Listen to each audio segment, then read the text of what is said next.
자, 여러분들 이제 오늘의 문제를 이제 제가 볼 때는 거의 지금 처분에서 오늘이 마지막 문제일 것 같아요. 물론 처분이 다른 것도 공부할 게 있지만 우리는 시험 볼 때까지 이제 100문제를 제가 정리를 할 건데 중요한 것도 많으니까 이렇게 해서 오늘 문제로 행정위 처분 파트는 마무리하겠습니다. 나머지는 여러분 좀 채우시면 되고. 자, 오늘 마지막 처분 문제는 이 문제입니다. 무슨 문제냐면 여러분들 우리가 수업 시간에 행정기본법 배우잖아요. 그 기본법 법조문입니다. 법조문인데 자, 천천히 가볼게요.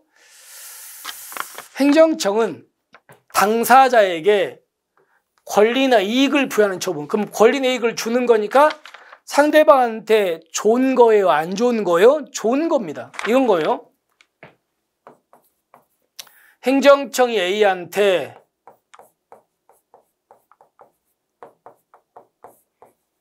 수익적 처분이 수익적 처분.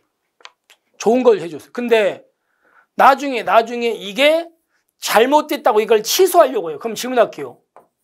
이걸 취소하면 A에 뭐가 깨집니까? 자, 보세요. 잘못된 걸 이거 하자가 있으니까 하자가 있는 걸 취소하면 당연히 법에는 적합하죠. 그런데 수익적인 걸 취소하면요. 상대방의 뭐가 깨져? 신뢰가 깨지는 거 아닙니까? 신뢰가 깨져요. 그러잖아요. 그러니까 이걸 취소하면 법에는 적합한데 신뢰가 깨지니까 이거하고 이거를 뭐 한다? 비교해야 되는 겁니다. 비교해 봐야 돼요. 근데 문제는 어떤 경우에 A가 수익적 처분을 받은 게 이 A의 거짓이야. 거짓이나 부정한 방법으로 A가 수익을 받은 거야. 그런데 이걸 거짓이나 부정한 방법인 게 드러나서 취소할 때는요. 이걸 따질 필요가 없죠. 얘 잘못인데 뭘 따집니까? 무조건 취소지. 그 다음에 또 하나.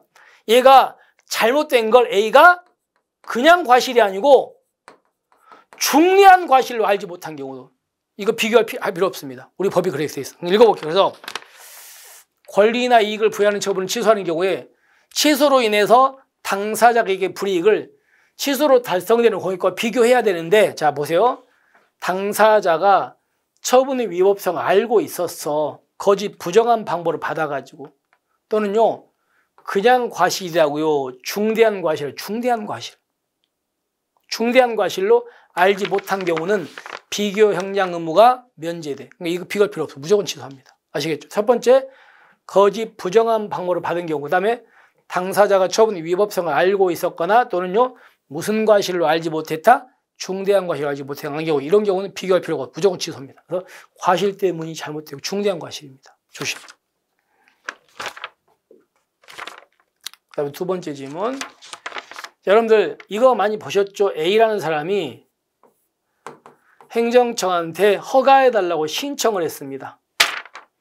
근데 행정청인 A한테 허가를 해줄 것인가 말 것인가를 결정해야 되겠죠? 근데 중간에 법이 개정돼 버린 거야. 그래서 전과 후가 요건이 달라졌어. 그럼 행정청은 어느 법에 따라 가지고 허가를 해줄까 말까 결정합니까? 신청시 법입니까? 바뀐 처분시 법입니까? 우리 판례? 아니 법조문 뭐예요? 처분시죠. 그러니까 개정 전 법이 개정 후 법이에요? 후 법이 처분시입니다. 자, 두 번째 보세요. 당사자의 신청에 따른 처분이죠. 신청에 따른 처분은 좋은 거잖아요. 법령 등의 특별한 규정이 있거나 신청 당시 법령 등을 적용하기 곤란한 특별한 사정이 있는 경우 빼고는 신청 당시 법이다 잘못됐습니다. 어떻게 바뀌어야 되냐면 신청에 따른 처분은 법령 등의 특별 규정이 있거나 처분 당시 법을 적용하기 곤란한 특별한 사정이 있는 경우 빼고는 무슨 당시 법이다? 처분 당시 마시겠죠. 신청을 다 처분으로 바꿔야 됩니다. 바뀐 법을 적용하는 거예요. 잘못됐습니다. 자, 그 다음에 이거는요. 법령 등을 위반한 행위 성립과에 대한 제재 처분. 제재는요. 상대방한테 좋은 거예요? 안 좋은 거예요? 안 좋은 거예요. 예를 들어서 내가 음주운전했어. 음주운전하면 법령 위반이잖아. 그러니까 나한테 면허 취소해요. 그 면허 취소가 제처분이죠. 그러면 여러분 제가 이거 뭐라고 생각해요? 이거는요. 뭐하고 똑같이 생각하라고요? 형법하고 똑같이 가면 돼요. 자, 질문 여러분 형법에서 범죄의 성립과 형벌 부과는 무슨 시법이에요? 행시법이잖아요. 똑같이 행시법이야 이것도. 보세요.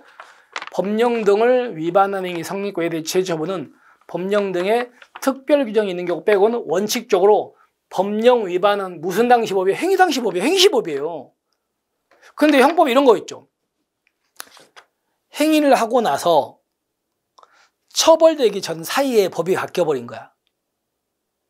그래서 행위 당시는 범죄였는데 법이 바뀌어가지고 범죄가 아니게 바뀌었어요. 또는요, 처벌이 행위 당시에는 처벌이 셌는데 법이 바뀌어가지고 처벌이 가벼워지면요, 그때는 행시법입니까? 그때는 바뀐 법입니까? 그때는 바뀐 법이잖아요. 그잖아요. 이거 똑같습니다. 그래서 이제 네 번째 보시면 법령 등을 위반한 행위 후에 법령 등이 변경돼가지고 행위가 법령 등을 위반한 행위에 대하지 않게 돼버린 거야. 법 똑같잖아요. 범죄하고 나서 처벌되기 전에 법 바뀌어가지고 범죄가 아닌 게 돼버릴 거다. 또는요, 제재 처분이 가벼워진 경우라면 그때는요, 그러면 행시법 적용하는 게 맞아요? 바뀐 법 적용하는 게 맞아요? 바뀐 법 적용이 맞아. 그래서 그때는 변경된 법을 적용한다. 맞죠? 아시겠죠? 그러니까 이 아까 디귿과 리을은 뭐하고 똑같다? 형법하고 똑같아. 제처분. 형법 갖다 쓰면 됩니다. 그래서 두 개는 맞습니다. 그럼 정리해 볼게요. 당사자가 처분의 위법성을 알고 있었거나 무슨 과실? 중대한 과실로 알지 못한 경우는 비교할 필요가 없다. 무조건 취소다. 그 다음에 신청에 따른 처분은 원칙적으로 무슨 시법 따른다? 변경된 처분 시법을 따른다. 잘못됐다. 그리고 두 개는 맞고 이렇게 되겠지. 그죠? 그 답은 2번이 됩니다. 자, 이렇게 해서 우리가 이제 오늘까지 행정 행위 문제를 정리했습니다. 됐죠? 그러니까 어려운 부분도 있고 뭐 좀 여러분 쉬운 부분도 있고 하지만 수업 시간에 다 배웠던 내용일 겁니다. 자, 이렇게 해서 우리가 행정위 문제를 마무리하고요. 우리가 이제 다음 시간에는 이제 새로운 문제로 우리 여러분 찾아뵙겠습니다. 자, 마무리 오늘 잘 하시고요. 잘 하시고 좀 많이 힘드시죠? 지금 힘들 때 됐으니까 오늘 또 화이팅 한번 하시고 마무리 잘 하시고 우리는 다음 시간에 더 좋은 문제로 찾아뵙겠습니다. 자, 수고하셨습니다.